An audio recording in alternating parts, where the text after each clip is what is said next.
kita akan mula pemilihan selama 2 minggu berkempen untuk pemilihan kerajaan negeri untuk 5 tahun yang akan datang. Tuan-tuan dan puan-puan, ini akan menjadi penggal yang ketiga untuk saya.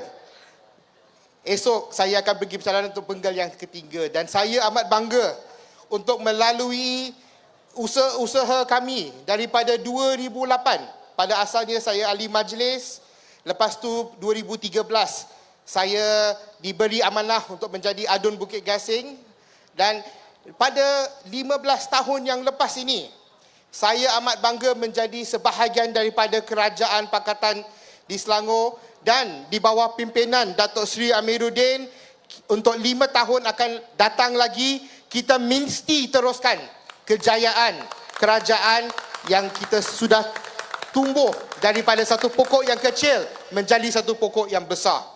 Nah, apa perbezaan yang paling besar di Selangor? Apa perbezaan di bawah pentadbiran ini yang kita akan bersambung untuk 5 tahun yang lagi?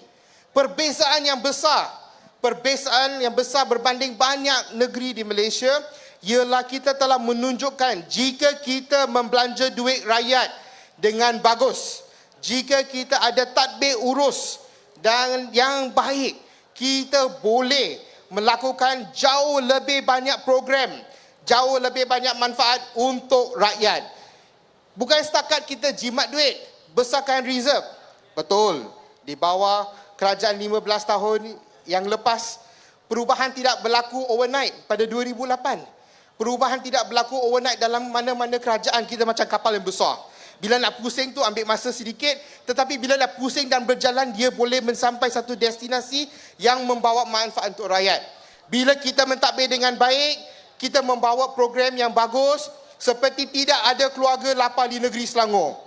Program Bingkas diperkenalkan di negeri Selangor. Program Bingkas mensasarkan mana-mana keluarga yang miskin, RM300 sebulan diberi untuk top up apa yang Jabatan Kebajikan sudah bagi ataupun apa yang zakat sudah bagi. RM300 lagi top up untuk memastikan tidak ada keluarga yang lapar di negeri Selangor. Di Taman Medan, betul lah ada satu klinik kerajaan. Tapi kalau datang ke Bukit Gasing, tak ada klinik kerajaan. Kalau pergi Seri Setia, betul. Kelana Jaya ada klinik kerajaan, tapi kalau pergi sampai ke arah Damansara, tak ada klinik kerajaan. Kalau pergi ke Subang Jaya, tak ada klinik kerajaan. Sebab perangkaan daripada dulu, dia tidak, bila kita membesar sebagai satu bandaraya yang besar, bandaraya Greater Kuala Lumpur ini, Lembah Kelang yang besar, klinik kerajaan yang tidak mencukupi di semua tempat, menyebabkan ramai yang mungkin susah untuk sampai ke klinik bila sakit. Kena bayar taksi, Grab yang mahal ataupun kena pergi klinik swasta. Tetapi dengan tadbir urus yang baik, kita telah ada penjimatan yang bukan digunakan untuk lawatan sambil belajar pergi Hollywood, bukan digunakan untuk berseronok bagi pentadbir, tetapi digunakan untuk memperkenalkan program-program kesihatan untuk rakyat negeri Selangor. Iltizam Sihat Selangor ada, program Sihat Selangor ada untuk membantu rakyat untuk pergi ke klinik, untuk pergi klinik private yang dekat dengan rumah. 1,200 panel klinik yang kita ada di seluruh negeri Selangor, bukan main 1-2 klinik, 1,000 lebih. Dan Kerajaan Perpaduan yang baru telah meluaskan program ini kepada seluruh Malaysia di bawah Peka B40. Inilah kerajaan yang mempedulikan rakyat yang kita ada, dan ini bukan secara tidak sengaja. Dia bukan wujud secara automatik ataupun tidak sengaja. Ini adalah apa yang kami bawa dalam satu pentadbiran yang memikirkan macam mana kita boleh jimat belanja tanpa mengenakan cukai baru, tetapi kita boleh membawa manfaat pada rakyat. Dan tuan-tuan dan puan-puan, untuk beberapa tahun yang akan datang, satu kerajaan akan mentadbir. Ia tidak mungkin tak ada menteri besar. Mungkin ramai kata semua sama je, tak payah undi. Tetapi tidak, satu parti akan menang pilihan raya ini. Kalau Perikatan menang, apa rancangan dia? Saya tanya sebab apabila kita terbitkan rancangan Selangor 1 yang pertama, iaitu satu rancangan komprehensif 5 tahun. Kita terbitkan beberapa bulan yang lepas. Biasa bila kita terbitkan satu rancangan, pembangkang mesti suarakan alternatifnya.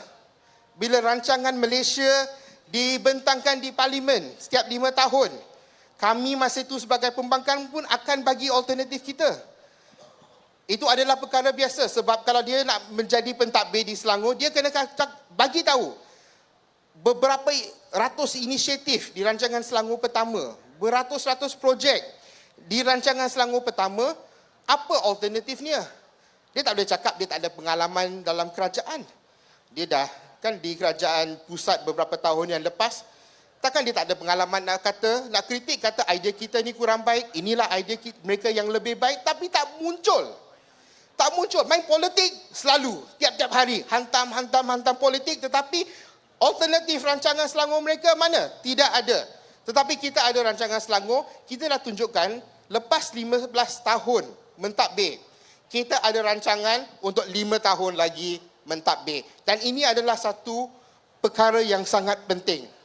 Sebab rancangan untuk kerajaan, rancangan untuk membawa produk dan pembangunan untuk rakyat sudah ada. Perlu dilancarkan, perlu dijalankan dan bukan sahaja diletak di atas almari. Tetapi kita jangan bagi lawan kita. Kalau perikatan masuk, apa yang akan terjadi kepada rancangan tersebut? Kalau perikatan masuk, apa alternatifnya? Tak muncul-muncul lagi. Jadi tuan-tuan dan puan-puan, saya sangat harapkan kita di Taman Medan ini akan memberi sokongan kepada Kerajaan Perpaduan, kepada saudara Ahmad Ahir yang committed selama 15 tahun yang lepas. Dia ada di sini. Dia ada kekal bersama PKR. Dia kekal bersama memberi servis kepada penduduk Taman Medan. Sebagai ahli majlis, tak henti-henti, tak putus asa, tak lompat parti. Dan saya harap beliau diberi peluang, diberi kerjasama supaya dapat mewakili DUN Taman Medan dan menjadi rakan saya di Dewan Negeri Selangor untuk 5 tahun yang akan datang, demi kita teruskan rancangan untuk negeri Selangor dan teruskan pembangunan untuk negeri Selangor dan teruskan mengembangkan ekonomi Selangor. Are you ready? Kalau saya jawab, saya jerit perpaduan, you jawab apa? Ready. Perpaduan? Perpaduan? Perpaduan? Kita? Sekian, terima kasih.